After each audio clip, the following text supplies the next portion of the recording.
नमस्कार. आपलं स्वागत आहे. आयकॉन नमस्कार. स्टील प्रस्तुत बिल्ड आयकॉन या उपक्रमामध्ये. आज आम्ही आलो सांगलीमध्ये आणि माझ्यासोबत आहेत senior engineer, builder, developer Sharadchandra Digraje sir, जे मागच्या 25 वर्षांपासून खरं तर या फील्डमध्ये अतिशय उत्तमरित्या काम करतायत.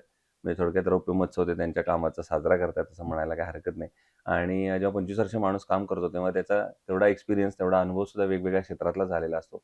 त्याचप्रमाणे त्यांनी कन्सल्टिंग, कॉन्ट्रॅक्टिंग इंजिनियर म्हणून आधी कामाला सुरुवात केली. मग रेसिडेन्शियल प्रोजेक्ट्स असेल, काही गव्हर्नमेंटचे शासकीय प्रकल्प असतील, त्याच्यानंतर स्वतः बिल्डर डेव्हलपर म्हणून मध्यमवर्गीयांचं घराचं स्वप्न साकारण्याचं काम असेल, अशा वेगवेगळ्या प्लॅटफॉर्मवर त्यांनी आजपर्यंत काम केलेलं आहे. त्यामुळे त्यांचा हा अनुभव कसा होता, त्यांचा आजवरचा हा प्रवास कसा होता, या सगळ्या संदर्भात आपण बिल्ड आयकॉन या प्लॅटफॉर्मवर त्यांच्याशी गप्पा मारणार आहोत. आपण गप्पांना इथून सुरुवात करूया. ते म्हणजे थोडं फ्लॅशबॅकमध्ये जाऊया 20-25 वर्षापूर्वी आणि तुमची शाळा कुठली होती? मग कॉलेज कुठलं होतं? आणि सिव्हिल इंजिनिअरिंग या फील्डकडे येण्यामागची प्रेरणा कुणाची होती? म्हणजे असं कुठला हे वाटलं तुम्हाला, की आणि मग आपण पण इंजिनिअर बनावं. तर तो शैक्षणिक प्रवास कसा होता थोडक्यात? काय सांगाल? माझं कॉलेज कर्नाटकमध्ये हं. शी कोरे पॉलिटेक्निक, बरं. चिक्कोडी हे केली सोसायटीचं कॉलेज आहे. तिथे झालेलं आहे. पूर्वी मला म्हणजे आसपास सगळी बिल्डिंगची कामं, रस्त्याची कामं चालू असताना ते साईटवर जात होतो. त्यावेळी असं वाटणार की बाबा मला म्हणजे सिव्हिल इंजिनिअर व्हावं असं वाटत होतं. मग तसंच करून ते सिव्हिल इंजिनिअरचे काम म्हणजे पॉलिटेक्निकमध्ये डिप्लोमा केलं तिथं. बरोबर. मग हे डिप्लोमा केल्यानंतर खरं ह्याच्या पुढं खरा स्ट्रगल चालू होतो इंजिनिअरचा. ते म्हणजे मग आपण त्याच्यानंतर सर्व्हिस प्रॅक्टिस हं. कुठं केली, करतो त्याच्याकडनं अनुभव घ्यायचा असतो आणि त्याच्यानंतर स्वतः आपण पुन्हा आपल्या मूळगावी येऊन पुन्हा कन्सल्टन्सीला सुरुवात करतो. ती सुरुवात केल्यानंतर जो पहिला प्रोजेक्ट आपल्याला मिळतो तोपर्यंत थोडी वाट बघावी लागते. कारण सुरुवातीच्या फेजमध्ये आपल्याला कोणी काम देत नसतं. त्यामुळे मग तो सगळा हा पिरियड कसा होता आणि पहिला प्रोजेक्ट कुणी दिला, कसा दिला, तो करताना काही आव्हानं आली का? ती सगळ्या आठवणी काय आहेत? सुरुवातीला काय केलं, कॉलेज संपल्यानंतर मी पुण्याला गेलो. हं. पुण्याला गेल्यानंतर त्यावेळी म्हणजे 2 आर्यन शेट्टी, त्यावेळी कुमार बिल्डर्स असे मोठे-मोठे काय ते हे होते. हं. तिथे इंटरव्ह्यू दिलो. मग त्या आर्यन शेट्टीमध्ये माझा इंटरव्ह्यू झाला. तिथं सिलेक्शन झालं. हं. सिलेक्शन झाल्यानंतर माझं तिथे जीव गमलंच नाही. परत मग तिथनं गावी आलो. गावी आल्यानंतर इथं मिरज एम-आय-डी-सीमध्ये सिमेंटची ह्यूम पाईपची फॅक्टरी होत्या. त्या पाईप फॅक्टरीमध्ये मी जॉब केलो. सुरुवातीचे 1-2-3 वर्ष जॉब केल्यानंतर मग हळू-हळू गव्हर्नमेंट रजिस्ट्रेशन हे करून सुभेचं रजिस्ट्रेशन करून कामं घ्यायला चालू करत, रेसिडेन्शियलची कामं करत मग गव्हर्नमेंट पी-डब्ल्यू झालं, जिल्हा परिषद झालं. जिल्हा परिषदेनंतर मग ग्रामपंचायत, पंचायत समिती, त्याच्यानंतर मग एम-एस-सी-बीची सबडिव्हिजन्स वगैरे. कर्नाटकमध्ये एम-एस-सी-बी आहे, के-पी-टी-सी-एलचे सबडिव्हिजन. असं करत आता चालू आहेत. चालेल कामं. बरोबर आहे. मग यातल्या काही प्रश्नांकडे येऊया आता या क्षेत्रातल्या. त्यातला पहिला प्रश्न आहे, आता तुम्ही बऱ्याच ठिकाणी काम केलं महाराष्ट्रात, कर्नाटकात सुद्धा.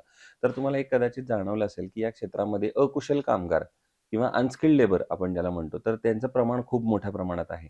आणि अशा लोकांबरोबर काम करणं बऱ्याचदा धोकादायक सुद्धा ठरू शकतं. जर त्यांना काही मोठी महत्त्वाची हं, जबाबदारी दिली, तर हं. दुर्घटना सुद्धा होऊ शकते. होऊ तर शकते. तुम्ही ही परिस्थिती सगळी कशी हाताळली आजवर एवढे वर्ष? त्यात काय करणार मी, ते अकुशल वगैरे कामगार असतील, तर त्यांना फुल कामावर थांबवून त्यांच्याकडनं काम करून घेऊन, हं. त्यांना वेळोवेळी त्यांना हे करून म्हणजे त्यांना टेक्निकल सांगून वगैरे कामं करून घेतली त्यांच्याकडून. बरोबर, बरोबर. ज्याप्रमाणे हा कामगारांचा प्रश्न आहे. आता दुसरा एक रेसिडेन्शियलमधला एक छोटा प्रश्न असा आहे, की रेसिडेन्शियलमध्ये काम करताना त्या कस्टमरचं बजेट एक हं, फिक्स असतं हं, आणि तो सांगत असतो, की माझं बजेट हं, एवढं 20,00,000चं आहे, 25,00,000चं आहे, आता याच्यात घर बसवून द्या. हं, आणि एक इंजिनिअर म्हणून किंवा बिल्डर डेव्हलपर म्हणून तुमची जबाबदारी असते, की आपण कायम दर्जेदार घरं बांधावीत. हं, तर अशा वेळेला तो दर्जा आणि बजेट हं, या दोन्हीची सांगड मग तुम्ही कशी घालता? हं. त्यात काय करतो स्ट्रक्चर वगैरे त्यांना असं सल्ला देतो मी, की स्ट्रक्चर वगैरे चांगलं करून घ्यायचं. हं. फक्त इंटिरियरचं जे काम आहे, त्यात म्हणजे थोडंफार पैसे वाचवून, त्यात पैसे वाचवा असं मी सल्ला देतो त्यांना. बरोबर. आता एक वेगळा प्रश्न आहे, तो म्हणजे या क्षेत्रात तुम्ही इतकी वर्ष काम करताय. अ, आपण शासकीय योजनांमधनं पण काम केलेलं आहे, की ज्याच्यातून तुम्ही सामान्यांपर्यंत त्या योजना पोहोचवण्याचं एका अर्थानं काम केलेलं आहे. तर सांगली जिल्ह्याच्या सर्वांगीण विकासासाठी तुम्हाला एक इंजिनिअर आणि बिल्डर डेव्हलपर म्हणून काय वाटतं? आता कुठल्या क्षेत्रांवर, कुठल्या सेक्टरवर आता काम जास्त झालं पाहिजे, जर सांगलीचा एक सर्वांगीण विकास येणाऱ्या 15-20 वर्षात आपल्याला करायचा असेल तर? रोडची कामं कंपन्यांनी चांगली व्हायला पाहिजेत. प्रत्येक म्हणजे शेतापर्यंत वगैरे असं रोड पोहोचले पाहिजेत. बरं. आणि रोड सोडून असं आणखीन कुठलं क्षेत्र आहे?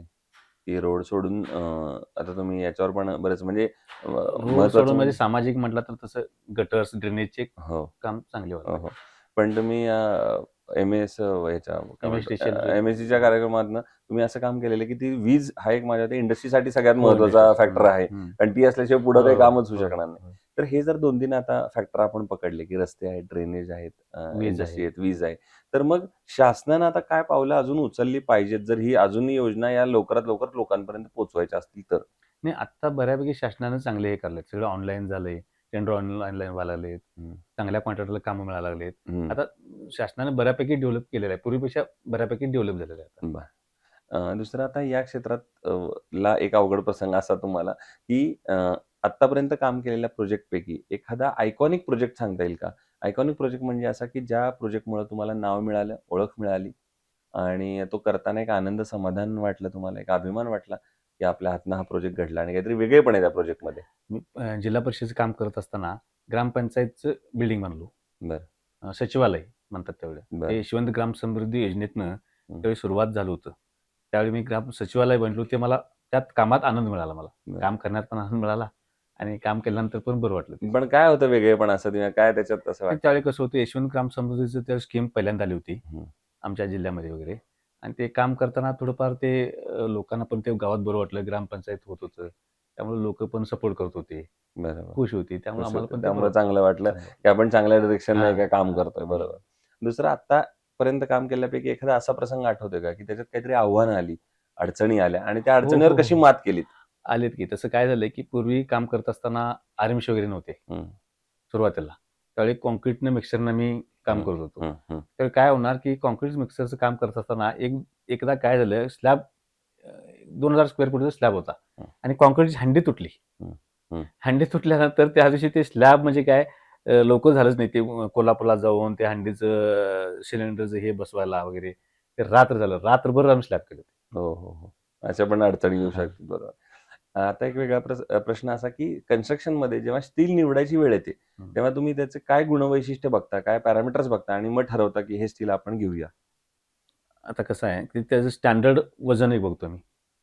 म्हणजे स्टँडर्ड माझ्या स्पेसिफिकेशन प्रमाणे वजन आहे की नाही. झालं तर त्याचं म्हणजे आता काय प्रत्येक स्टीलचा आता स्टेट रिपोर्ट येतोय बरं, त्याच्यावरती. हं. ते बघून सगळं मी ठरवतो. ठरवतो. बरं. आयकॉन स्टील यापूर्वी कधी वापरलंय का तुम्ही कुठल्या वापरलं. प्रोजेक्टमध्ये आणि हो. तुमचा अनुभव प्रॉडक्ट आणि नाही सर्व्हिस आयकॉन म्हणून कसा आहे? सर्व्हिस म्हणून पण चांगला आहे. अमर नाईक साहेब ते टेक्निकली पण चांगलं हे करतात, ते गाईड करतात, सांगतात वगैरे. ओके. चांगलं आहे. आयकॉन स्टील वापरलंय मी. चांगलं आहे. चांगलं आहे. आणि आता अगदी शेवटचा प्रश्न ते म्हणजे या फील्डमध्ये तुमचे ऑलमोस्ट जेवढी वर्षाचा अनुभव आहे, तेवढ्या वर्षाचे जे नवीन इंजिनिअर्स येतायत आता, ज्यांचं पहिलं पाऊल आहे आता व्यावसायिक क्षेत्रामध्ये, तर त्यांना तुम्ही काय सल्ला द्याल या क्षेत्रात येण्यापूर्वी?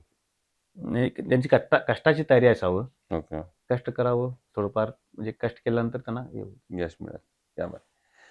तर ते इंजिनिअर शरदचंद्र डिग्रजे सर आणि त्यांनी सांगितलं त्याप्रमाणे अगदी यशाचा सोपा फॉर्म्युला आहे ते म्हणजे कष्ट. ते जर तुम्ही प्रामाणिकपणे केलेत, प्रामाणिक मार्गाने केलेत, तर तुम्हाला यश नक्की मिळेल. पुन्हा एकदा आपले मनापासून आभार थँक यू. आणि भविष्यात सुद्धा असेच आयकॉनिक प्रोजेक्ट तुमच्या हातून घडावेत.